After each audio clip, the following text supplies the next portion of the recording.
Hi. Now I'm going to be telling you about different types of assessments. The first thing you need to know about assessments are there are two types. There are our formative assessments and our summative assessments. Now, our formative assessments can be described as something that are low stakes, basically something that students don't have to stress about, they don't really have to worry about. It's something that we go along the class and I watch them. I see how they progress and different things that they do, different things that they learn. So, for instance, say I give them classwork. We're all working on something together. They can raise their hand. I can go up to them. I can see what they are and what they are not understanding. And basically, a formative assessment is me is for me. It's for me to change my lesson plans, change the way I teach if they're not understanding it, keeping the way I teach if they do. If they all seem not to understand something, I will be going back and I will always review over it. I will teach it a different way if what I have taught it does not really make any sense to them. So it's all about me adjusting my plans. And the biggest thing about formative assessment is I'm giving them feedback on what they're doing. So feedback is a really great way for them to say they did really well on something. I give them feedback saying you did well. But instead of me just saying you did good or you did bad, I'm going to say you did good because of this. I will specifically point out piece of their work on why that was good and how that was good for the question that they've been asked. Now, if it was bad, I will also go back and say, well, this wasn't great. This is what it should have been like. This is what you put. If you can see why it's not the same, and I will make sure that they understand why it's good and why it's bad. Because when you're giving feedback, you don't need to just say good or bad because that's not really helping the student. To help the student, I need to be able to say why it was good and why it was bad. And that can really go a long ways in the students' lives because they know why something's good instead of just saying, oh, it's good. Because they might not know why. And we need to say why it's good or bad. Now, our summative assessments, these are the more high stakes assessments. These are the things that you see as tests, their finals, any major projects that kids are given. These are the formative assessments. Now, what these are from formative assessments. Formative kind of help them get to where they are to be taking summative. And by the summative, they should be able to understand. If they do not, then that is on my part. And sometimes it is on the student's part for not studying, depending on the content. And another thing with summative assessment is I look at the whole of the class instead of just how did the student do and how did the student do. Because if most of the class did well, and then there's 2 or 3 that did not do well, I know it's not my fault, it is the student's fault for maybe they didn't understand it, I didn't teach it in a way they understood, or simply because they didn't study the way they should have.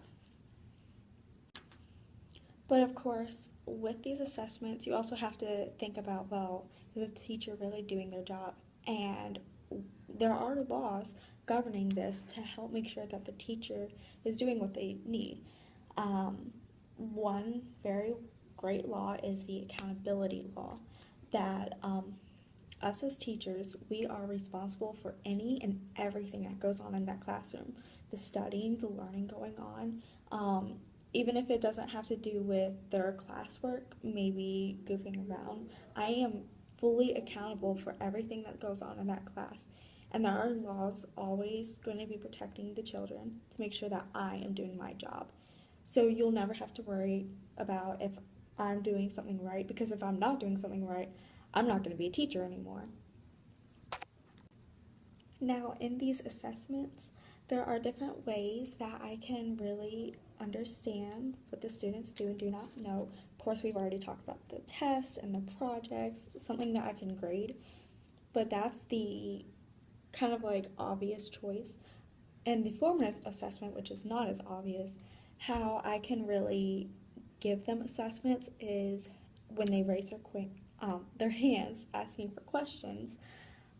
Based on their questions, I will be able to understand if they're understanding or if they're not understanding, and hopefully I will bring them to an understanding of the questions asked. In our classwork that we do, I can get their answers back, and I can look at that and say, okay, they didn't understand this, they did understand this, and this isn't something that's going to be a really big grade. It may not even be a grade. It's for me to teach them. And then also when we play games, which I love playing games. All right.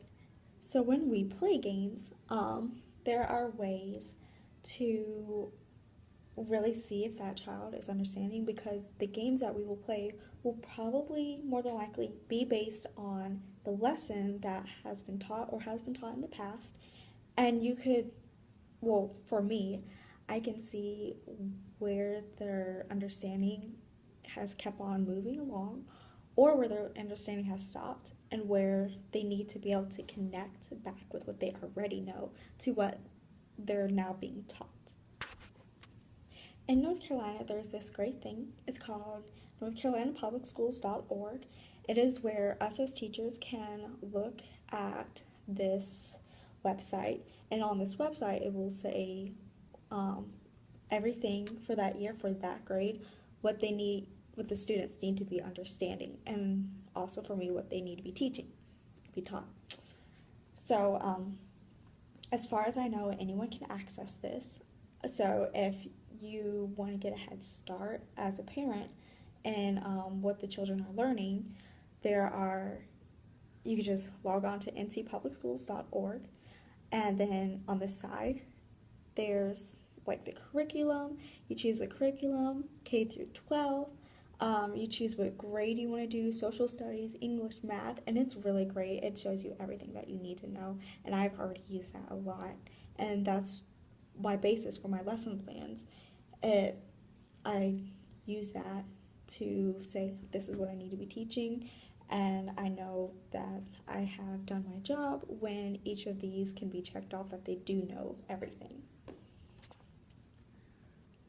Now, unfortunately, I am not able to show you what this app is, but this is called a teacher kit, and it's what I will most likely be using when I'm helping assess my formative and summative assessments. What it is it's this kit. You have your different classes. You choose on your class, and different classes means your different years. I have used this for my theater class, which I do not give out grades, so my feedback isn't accurate right now. But it tells you your attendance, how well or badly the children behave, and what time of the day. It also tells you how well you've been doing throughout the day.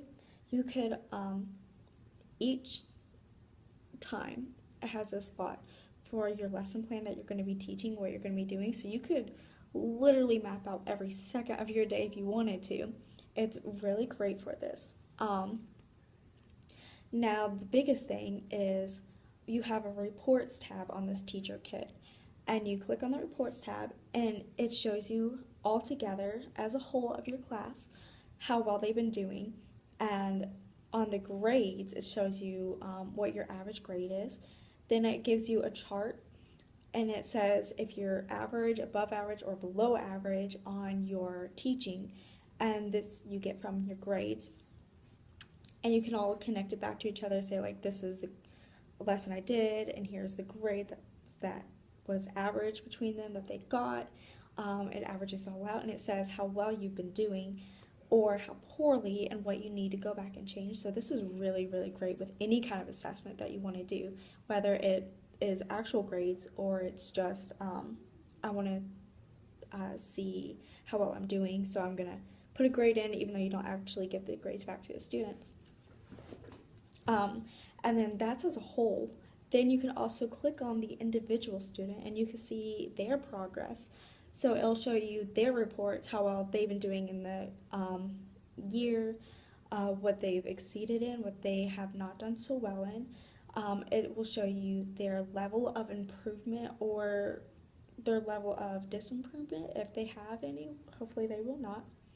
And this is all around the best app I have found for any kind of teaching. It makes everything so easy, and it also does a lot of calculations for you. So as long as you type in the numbers right, it will calculate everything out right for you, which is which is really great on my part because it means less errors for me.